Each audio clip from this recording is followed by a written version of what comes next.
बार बार खांसी आना, सांस लेने में तकलीफ़ होना, खांस खांस के बुरा हाल हो जाना और सांस लेते टाइम व्हीजिंग साउंड आना, ये अस्थमा की निशानी हो सकती हैं। अस्थमा जो बहुत परेशान करने वाली एक बीमारी है। इन्हेलर का सहारा लेना पड़ता है सांस लेने के लिए। ऐसे में कोई ऐसी चीज़ चाहिए जो लंग्स में एयरवेज को एक्सपेंड कर दे और जल्दी से रिलीफ दिलवा सके। ऐसी चीज़ हमारी किचन में ही होती है, उसी के लिए बात करेंगे। Hello friends, welcome to our channel let's nurture our minds. काली मिर्च सबके घरों में होती है। काली मिर्च अस्थमा में बहुत फ़ायदा करती है। इसके अंदर कैप्सिसिन होता है जो कि बारीक नसों को ब्लॉक करता है, जो खांसी का कारण बन जाती हैं। इसके साथ हम लौंग लेंगे, यानी कि क्लव। ये कफ नहीं जमने देती है और अस्थमा को नेचुरली ठीक करने में बहुत ही ज़्यादा फ़ायदेमंद होती है। रेस्पिरेटरी ट्रैक्ट को, उसकी इन्फ्लेशन को कम करती है और साइनस जैसी प्रॉब्लम में भी गुणकारी होती है। इसके साथ है जिंजर। जिंजर मसल्स के सेल्स को सूद करती है और अस्थमा को ट्रिगर करने वाली मेन इन्फ्लेमेटरी पाथवे को ब्लॉक करती है। तो इन सब चीज़ों को मिलाकर, इसके साथ हमने तुलसी भी लिया है। तुलसी भी कफ एंड कोल्ड के लिए बहुत अच्छी होती है। इन सब चीज़ों को मिलाकर हम ये रेमेडी बनाएंगे, एक काढ़ा बनाएंगे जो कि बहुत ज़्यादा फ़ायदेमंद है। हमने लिया है लौंग, जिंजर, तुलसी और ब्लैक पेपर। तो सबसे पहले जिंजर का हमने ग्रेट कर लेना है, या तो इसको कूटना है या तो ग्रेट करना है। और ग्रेटेड जिंजर का 1 टेबलस्पून हमने लेना है।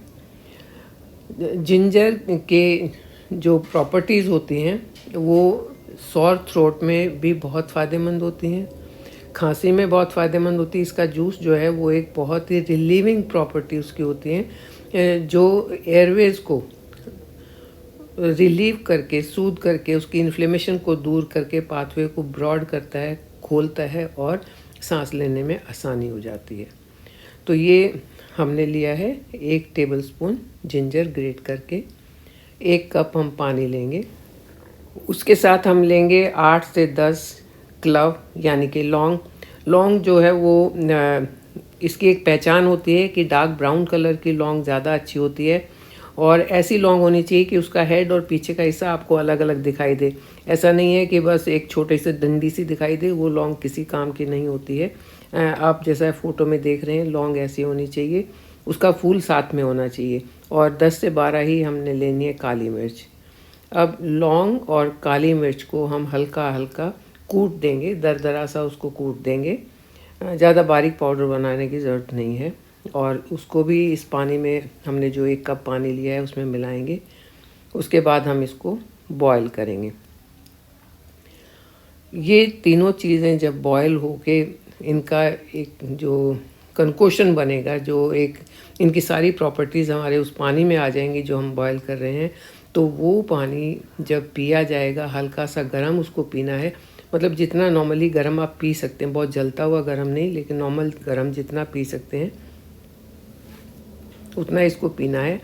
तो जैसे जैसे ये पिया जाएगा वैसे ही लगेगा कि पूरा जो एयर ट्रैक है, जो सांस की नली है, वो खुलती चली जाती है। एयर ट्रैक जो है उसकी इन्फ्लेमेशन कम हो जाएगी, वो ब्रॉड हो जाएगा, चौड़ा हो जाएगा और सांस लेने में दिक्कत नहीं होगी।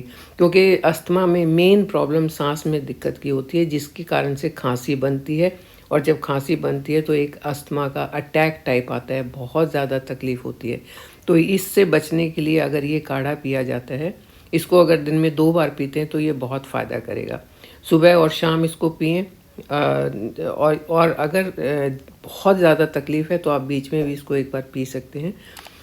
अगर कोई भी प्रॉब्लम नहीं है तब भी अगर इसको 1 बार दिन में लिया जाए तो किसी भी तरह की जो ब्रीदिंग प्रॉब्लम है उससे छुटकारा पाया जा सकता है। जैसे कईयों को सीजनल एलर्जी हो जाती है, कईयों को पोलन एलर्जी होती है, कईयों को सर्दी खांसी बहुत जल्दी हो जाता है। तो इन सब चीज़ों से भी छुटकारा मिल सकता है अगर इस काढ़े को रेगुलरली दिन में 1 बार लिया जाए, तो खासकर सर्दियों के टाइम में ये बहुत अच्छी रेमेडी है। जिसको अस्थमा है उसके लिए तो ये एक बहुत, आप कह सकते हैं कि सूदिंग रेमेडी है। अगर किसी को प्रॉब्लम है और इसको लेता है तो बहुत एक अच्छी सांस उसको आनी शुरू हो जाएगी और धीरे धीरे करके जो अस्थमा की प्रॉब्लम है वो ख़त्म होने के चांसेस काफ़ी ज़्यादा हैं इस रेमेडी से। तो इसको आप बना के देखिए। आप अपने फ्रेंड्स को रिकमेंड करिए इसको, अगर किसी को ज़रूरत है वो इसको बना सकता है, पी सकता है, फ़ायदे उठा सकता है। आप मेरे साथ बने रहिए, चैनल को सब्सक्राइब कीजिए। Thank you.